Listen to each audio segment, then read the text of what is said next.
ইতিহাসের গর্ভ থেকেই পথ চলা শুরু হলো আরেক নতুন ইতিহাসের। ত্রিপুরার রাজধানী আগরতলার অন্যতম ঐতিহাসিক ও রাজকীয় স্থাপত্য পুষ্পবন্ত প্যালেস। সেখানেই জমকালো ভূমি পূজনের মধ্যে দিয়ে ভিত্তিপ্রস্তর স্থাপিত হলো 5 তারা হোটেল তাজ পুষ্পবন্ত প্যালেসে। শুক্রবার এই ঐতিহাসিক মুহূর্তের সাক্ষী হিসেবে উপস্থিত ছিলেন কেন্দ্রীয় স্বরাষ্ট্রমন্ত্রী অমিত শাহ, ত্রিপুরার মুখ্যমন্ত্রী অধ্যাপক ডক্টর মানিক সাহা, ত্রিপুরা মথা সুপ্রিমো প্রদ্যুৎ কিশোর দেববর্মন এবং রাজ্যের মন্ত্রিসভার সদস্যবৃন্দ। এদিন বৈদিক মন্ত্রোচ্চারণ এবং কপালে তিলক এঁকে সম্পূর্ণ ধর্মীয় ও রাজকীয় আবহে ভূমি পূজন অনুষ্ঠানে অংশ নেন কেন্দ্রীয় স্বরাষ্ট্রমন্ত্রী এবং অন্যান্য অতিথিরা।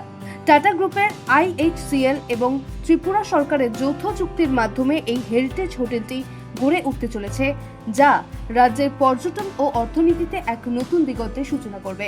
এই পুষ্পবন্ত প্যালেসের সঙ্গে জড়িয়ে রয়েছে ত্রিপুরার গৌরবময় রাজন্য ইতিহাস ও বিশ্বকবি রবীন্দ্রনাথ ঠাকুরের স্মৃতি।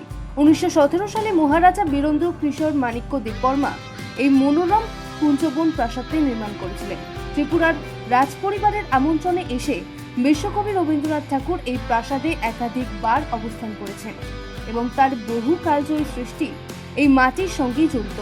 স্বাধীনতার পর ত্রিপুরা ভারতের অন্তর্ভুক্ত হলে এই প্রাসাদটিকে রাজভবন হিসেবে ঘোষণা করা হয় এবং 2018 সালে নতুন ক্যাপিটাল কমপ্লেক্সে রাজভবন স্থানান্তরিত হওয়ার আগে পর্যন্ত এটি ছিল ত্রিপুরা রাজভবন। পরবর্তী সময়ে এটিকে মহারাজা বীরেন্দ্র কিশোর মাণিক্য মিউজিয়াম এবং কালচারাল সেন্টারে রূপান্তরিত করা হয়। এবার সেই রবীন্দ্র স্মৃতি বিজড়িত ঐতিহ্যবাহী স্থাপত্যকেই আধুনিকতার ছোঁয়ায় বিশ্বমানের 5 তারা তাজ হোটেলে রূপান্তরিত করার মহতী উদ্যোগ নিল